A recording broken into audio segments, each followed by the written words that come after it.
Nintendo is an ancient company. That's not news. They got started in the late 1800s, which is incredible, but they never really got any bigger than, say, Tops, or even Wizards of the Coast. Ever since the mid-80s, Nintendo's become synonymous with console games themselves, but it's not always been sugar and rainbows.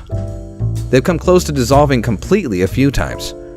Each and every one of those times, however, someone came to the rescue.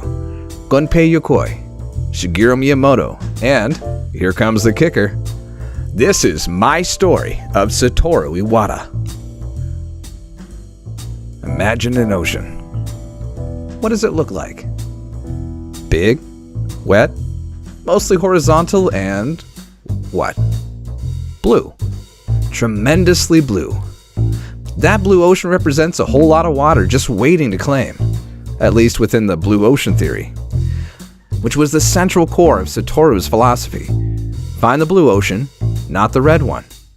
The red one is used, old, and not good for profits. The blue ocean, though, is pure as virgin snow. Starting to get it?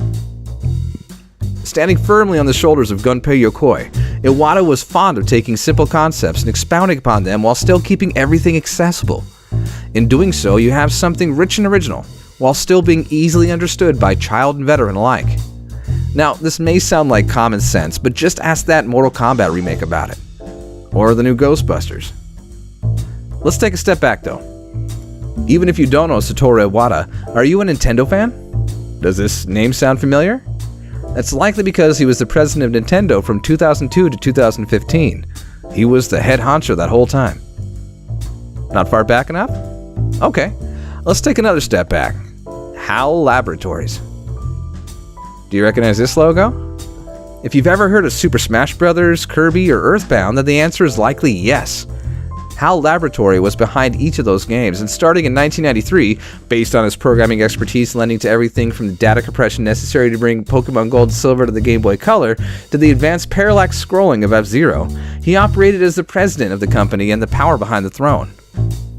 Speaking of Pokemon, HAL, and by extension Satoru Iwata, he was integral in the rise of Nintendo in the late 90s, the second golden age, if you will. Starting with Pokemon and moving into the lateral thinking that would encapsulate the mindset of Gunpei Yokoi and Nintendo in general at the time, Satoru Iwata took the reins of Nintendo from the previous president, in place since 1949, and took the lessons learned from the GameCube and applied them to the future. Don't make something new, take what you already have and make it do something new.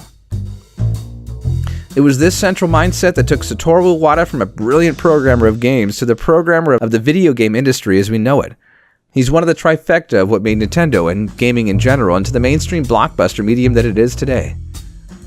What made Satoru so great is not what he created from nothing, but how well he accepted the torch from those who came before him with capability.